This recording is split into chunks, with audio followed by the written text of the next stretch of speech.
আমি তাকে এখনো ভুলতে পারিনি, হয়তো ভুলবো নাও সহজে। তার প্রতিটা কথা, চোখের ভাষা এখনো ঘুরে বেড়ায় স্বপ্নে।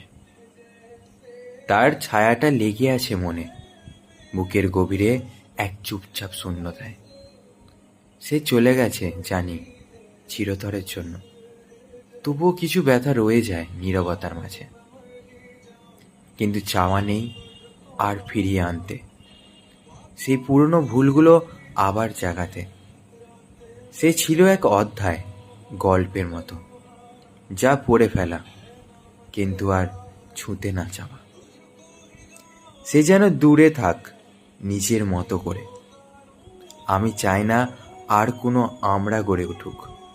আমি শুধু চাই এই যন্ত্রণাটা হালকা হোক, কিন্তু তার ছায়া আবার আমার ছায়ায় না মিশুক।